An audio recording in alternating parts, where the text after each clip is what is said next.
Next, there's going to be a very special thing happening tomorrow from 5 to 6 o'clock at the Millhouse Restaurant. Ernie Pink and Dena Drews are going to be there. They're from, pronounce this correctly, Amalie? So it's Amalie Roberts. Amalie Robert Estate, which is in Oregon, right? Yeah, it's down in Dallas, Oregon. It's a combination of both of their middle names. Oh, okay. That explains it. Okay. So it's not a lot of people assume that it's a French pronunciation, but they're both as American as apple pie. And I have to say, you do an amazing job there. You have this visionary sense, and you're one of the youngest sommeliers. You actually joined and became forces with, and you've been on display as, I mean, it's amazing sommelier. And you go to places, there's actually different events that actually feature young sommeliers who are up and coming rising stars. Yeah, there's competitions and exams and all sorts of wonderful get-togethers. It's basically just excuses for people that hang out and drink. Exactly. And you'll have to help me again because it doesn't have your name on here. It's Toiga. Toiga? Toiga Petrie. Toiga Petrie. Yep. I'd forgotten that. Yep. You can always call me T. So how did you connect with these people and get them to come over here and do it? This amazing thing, I don't want to bury the important line, is this is a free, no admission price to attend this reception. Yeah. Really, this is just an opportunity that James Wadsworth, who is the general manager and also it kind of spearheads the wine program, and then I'm there as assistant to it and for beverage education for all of the staff. And this is a particular winemaker team that I've been very passionate about since I come from Oregon, and I've actually visited their estate, and I've seen the whole process and really gotten intimate with these two winemakers and really their incredible passion. And so to be able to showcase these individuals when they come out to the islands, which they often do for usual trade tastings, it's really great for the community to be able to interact with these people as well, and to be able to get rid of the commodity mindset that a lot of people think. I like that. This is not Pepsi. This is something that somebody took a lot of boutique wines. Yeah, this is something that some people dedicate their entire lives to, and this is something that takes an entire year to make, and to be able to experience those stories from a first-time perspective is And with the great. weather changes, my God, I mean, you know, I remember, because I lived in Northern California, Santa Rosa and Sonoma County, and, you know, these people who have their own wineries work, it's their life, it's their passion. It is such a difficult job because the weather and, well, this last year, a couple of years ago in Santa Rosa, the fires. But, I mean, it's a hard job. Yeah. And the weather, of course, in California is very different than the weather in Oregon. So it's got to be a different kind of wine. What are their specialty wines? What do they actually produce the most? So they predominantly do Pinot Noir and Chardonnay. They also have a little bit of Syrah, which they've gone to great lengths to finding the perfect Syrah for the Oregon climate, which is exceptional. It's called the Satisfaction Syrah that I think we're going to be showcasing from them. Really? That shows you how satisfying it really is. And it's one of my absolute favorites. And then they also do Pinot Meunier, and they just started planting some Gewürztraminer and all sorts of wonderful eclectic you say varieties. that so much better than me. I said Gewürztraminer. Gewürztraminer. Gewürztraminer. It's really easy to get silly. Say it one more time. I just want to embellish these and soak in these words. Oh, well, see, now I'm feeling nervous because I feel like I'm actually been butchering it this whole time. No. If you say it with gusto, I think you can get away with anything. But Gewürztraminer. I like that. It means the spice garden of Traminer. It's a German variety. Seriously, there's a spice garden of Traminer. Yeah. There's a place called Oettinger Würzgarten as well, which is a place that's kind of a same reference in Germany. That's and there's actually a place where this Traminer, where the Gewürz Yeah, Traminer is actually a town where the grape was developed. I had no idea. Yeah. Wow. So, and Gewürztraminer, for those who don't know how to say it right, like me, it's kind of an interesting wine that doesn't actually, it never got the buzz Petite Syrah and others got, right? Did it? Well, it's a white variety, which is Yeah. another thing. And it's famous in some places, but it doesn't have the same, it's Glamour? a very, you could say, not a middle of the road. It's very, you either love it or you hate it kind of grape. And it's, I mean, everyone, if you want a white, they think Chardonnay. That's all you say, right? Totally, And usually it's just Chardonnay. And luckily, Oregon makes some incredible Chardonnay. That's actually one of the wines that we'll be featuring from Amalie Robert. And when I visited their estate back in 2017, I was actually making wine in Oregon at the time. Oh, you made wine? Yeah. And I took... Well, you were a winemaker, or were you I was assisting a few different wineries during my Uh-huh. season over there. It was supposed to only be like a 2-3 week internship, and it ended up being like 2.5 months. I just couldn't stop. And then there was one time where I was actually stomping grapes and had an early afternoon, and I thought, well, I have about 2 hours before I got to come back here and continue working in the winery. So I actually messaged Ernie Pink, because I've known him through him coming here to the islands, and I asked him if I could... if you're losing track, Ernie Pink's the person that's going to actually be there tomorrow. Yeah, one of the owners and one of the winemaking mindsets behind it with Dena Drews. And I asked him if I could go visit their estate. And he's down about an hour south of the furthest winery that you can think of, which in is the Willamette Valley. So he's in Dallas, Oregon, in a part of the Willamette Valley that doesn't have a lot of wineries in it. Yeah. He's kind of isolated. I literally think of him as like... So inland from Eugene? Yeah, I believe so. Uh-huh. I'm not too sure. It's before you get down to Salem. Okay. So, but it's right up against the coastal range, which is... Really? Yeah. It's tucked up into the mountains, and it's this wonderful, cool little spot. And he's literally like Willy Wonka in his little chocolate factory vineyard without... A lot of people around. There's some incredible vineyards around him that a lot of people source from, but not a lot of wineries. And so he has a lot of privacy to be able to... About 60 acres? Yeah, it is about 60 acres. The 30 acres of it is sustainably farmed viticulture, though. Wonderful. So most of the time they have huge properties, and they only use a portion of it for their vineyards, and they allow the rest of it to maintain a stable ecosystem. And that's how they can kind of build a thriving viticultural program out of their property. Well, if you just tuned in, I'm talking to a fantastic sommelier who's a rising star, and I can't pronounce your name. So do it one more time. It's Toiga. Toiga. Yeah. Toiga. If it helps, it's like an Australian saying tiger. Okay. It's a Toiga. Toiga's a sommelier who's just has a passion for wine and interesting things. And I just love that when you joined forces with the Millhouse, they saw you for who you were. And so they kind of really gave you a platform of sorts to do some interesting things there, right?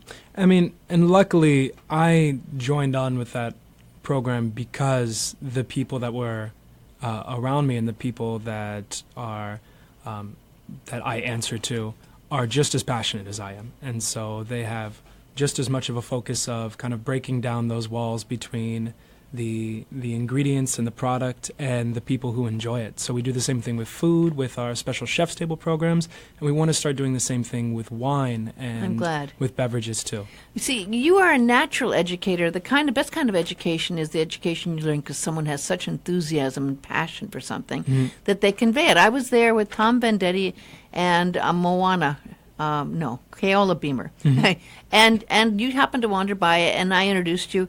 And it's like, oh, well, yeah, but I mean, then all of a sudden they were learning things, and you're talking to them, and it's like, wow.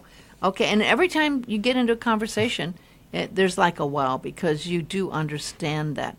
And so you make people want to learn more about these wonderful wineries. And like I say, I knew pretty much when I was there, which is a while back in Sonoma County, about wines, but I really didn't know much about Oregon wines, and I didn't know about this winery at all. But how cool that you can meet the winemaker reception tomorrow from 5 to 6 p.m. at the Millhouse Restaurant. Now, where's it going to be held at the Millhouse? So it's going to be over in the lounge area. So it's going to be... Is that the front section? No, so there's the sugar room, which is like that big open big room, barnyard, beautiful space over there. Then there's the plantation room in the lanai, which is overlooking the mountains. And then you have the lounge, which is just outside of the bar. So it's that a little bit more casual space. Yeah. Okay, right next to the gear pond. Where it's a lot really of people lovely go spot. for pauhana. Yeah, and it has like a very open feel to it. And so Dena and Ernie, who are the winemakers and owners of this property, will be walking around and featuring the 4 wines that we're going to be having of theirs and just giving you an opportunity to ask them all those questions or just maybe talk to them about how much you like the wines. I have to say, because I've been to a few of these things and some here. I've been to a lot when I was in Northern California a long time ago. But usually when you do these kind of things, there's like a $250 or $200 price tag So I'm shocked that you can actually have a Meet the Winemaker, even though it's a charge for your whatever you're ordering. I mean, because you don't usually get that opportunity. Because usually there's a tied in with high ticket prices. Yeah. So it's a really great opportunity to go and just find out something, talk to these people, find out how it's done, find out why there aren't more wineries on Maui. Yeah. And I think as opposed to big formal dinners where a winemaker will come in, which is the usual thing. Yes, yeah. You'll have a huge tasting menu and the chef will prepare a whole thing and you'll have an individual wine to go with it. We wanted to try and casualize and open up the opportunity to people who don't necessarily want to do a formal experience like that. I mean, I know sometimes I don't even want to sit down through a 3-hour dinner to taste these wines. Sometimes I just want to pick and choose which wine I want to drink and then maybe learn a little bit more about something like that. And this gives a little bit more of a relaxed feel to the same sort of mindset. Get more intimate and get rid of a little of the pretension in the process. I like that. Now, I'm talking to Toiga. You nailed it. I got it. Third time's a charm. And we're talking about an event tomorrow night. But how does it work with the food? Are you just going to order off the menu if you want to order it's there? It's all a la carte. So you can choose whichever wines. We're bringing in some that aren't even on our menu, just so we'll pour them by the glass for you. And you'll be able to enjoy. And we'll be pouring them all throughout the day. So you'll be able to enjoy. So you can enjoy the I don't know if he just from recently planted the Gewürztraminer. So I don't know if that's going to be one that we'll be showcasing. But you will have the Petit Syrah? No, so he has Syrah, just regular Syrah. And okay. Petit Syrah and Syrah actually are two different grapes, too. So it can be easily, they have the same name, so it's easy to confuse them. But don't be mistaken. That's the problem with having 6,000 different grapes. It's really easy to mix them all together. What other wine are you going to have? I know that he's going to be serving a Chardonnay. And then we'll be having one of his Pinot Noirs, the Amalie's Cuvée, which is Dena Drew's middle name. So is that Amalie. the star? It's so delightful. Is it the star wine? And it's actually an older vintage wine, too. They're really good at keeping the wines in the cellar until they're ready to be drank. So they want to hold on to a little bit of that investment. So they've been sitting there just waiting for us tomorrow night. We're either drinking the 2009 vintage or maybe the 2010, but something with at least a little bit of age, so you're drinking wine with some development. So you can buy that by a glass tomorrow? Or by the bottle. I'm going to drink it by the bottle. Yeah? Yeah. So how much would a glass would cost of that? Well, I know we're serving the Amalie's Cuvée for $96 for the 2009 vintage on our menu right now. And when you consider... That's for the bottle? That's for the bottle. Okay. So that would be about $24 to a glass. But that is a wine. I remember I was just serving a 2012 Russian River Pinot Noir, and it was $150 for the bottle. And you're getting I used to live on the Russian River. I did, and I should have kept some of the wines. I knew all the wine... When I lived there, I knew all the winemakers and everything. But yeah, there were some nice wines in the Russian River. And the thing about Ernie and Dena's wines is that they have incredible elegance and precision and focus and finesse to them. And it's a real... Is it because they work so hard at it? Is it because they're just very intimate with the vineyard, and they have a very unique climate that... it's Barry's computer. You need Barry's computer. Oh, there you go. Okay, yeah, he doesn't want to leave without that. And they have... Oregon has very similar characteristics to Burgundy, France. It's more like France than it is like California. Really? Yeah, it's on the same latitude. So they're all both on the 42nd degree latitude. I never would have guessed that. The only real difference between the two is France. The language. Well, yeah. Turns out French is a big deal when you're in France. But viticulturally, most of the rain in Burgundy is during the harvest season. And most of the rain in Oregon is during the winter, during the dormant period. So Oregon has this huge advantage of having really opportune weather during the growing season, where the grapes need that sunlight and need that long, consistent growing season. And so there's a little bit more ripeness Harvest that comes time the same time? Yeah, it's all about the same time. Yeah. The only difference is when the rains start to come. And so you get that elegance and finesse that comes with that northern latitude like Burgundy, but you also can get maybe more consistency year on and year out with your harvest, and also just you get this beautiful fruit that comes out of the wines over there. So is Oregon an up-and-coming? Are there more and more wines now being found in Oregon? Because, it took a long time for California to even be accepted by France, right? I think they both really started coming into the limelight in the 1970s, actually. And it's gotten to the point where some of the major players in Burgundy are purchasing huge domains in Oregon now. Seriously? Oh, yeah. Domaine Drouhin had a competition, or there was a World's Fair competition with one of the wineries that was coming out of Oregon in the 1970s. And this Oregon winery that just got started after 4 or 5 years already beat out some of the top Pinot Noirs in the same category. Well, that'll get some respect. It did. And so then Domaine Drouhin had his daughter Veronique come over, and now she makes the wines for Domaine Drouhin, Oregon, which is an exceptional winery. 120 acres they've already expanded out Where's there. that? It's in Dundee. Dundee's, I've kind of been through Dundee, but I can't remember where that is. It's all in that McMinnville, Yeah. Carleton area. But there's so much land in Oregon that is not And it's a lot cheaper than explored. California. Oh, majorly cheaper. Although the recognition is getting there, and so the prices are starting to go up as a result too, because these big players are you coming tempted to go buy some land in Oregon? Oh God, I would never risk that. You would never risk that. That's interesting. I've got some great connections there, and I'd love to Yeah. use some of that fruit, but I'll leave that to the professionals on owning the land. It is a fascinating journey, though, with these winemakers, and there's some amazing stories of the people behind it. And a lot of people now do want to become winemakers. There's some good schools out there actually training. What schools did you go to? I didn't go to any school for winemaking. I came from the restaurant background, and I met winemakers, and I asked them if they needed help. Interesting, because as a sommelier, you just wanted to find out more about that, so Yeah. you'd know more. The whole point of this industry is to become So where did you go to well-rounded. school for being a sommelier? Oh, I'm all self-taught. Seriously? Yeah. And you passed all those tests and everything teaching yourself? They're examining bodies, and they give you a well-rounded approach, but none of And this is coming from a you school. taught yourself how to be a sommelier? I mean, you just got to know how to open a bottle. No, it's really hard. I'm sorry. I do want to mention before we close it out here that there is an art show on Friday night at the Maui Tropical Plantation. We have a minute to talk about that. Home Sweet Hawaii. Home Sweet Hawaii. Yeah, that's going on Friday from 5 to 9:30 p.m. It benefits the Ka'ehu, which is a nonprofit supporting the local shoreline for Ka'ehu Bay.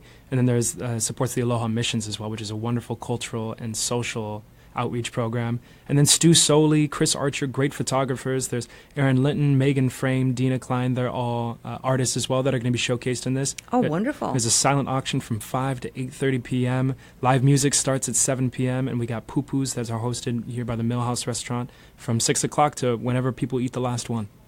And it's from 5 to 8:30 at the Tropical Plantation. Yeah, it's going to be great. It'd be wonderful. Wow. Okay, well, gosh, you're amazing. Toiga, you got to get your own show, because I tell you, you know more about wine and know how to convey it.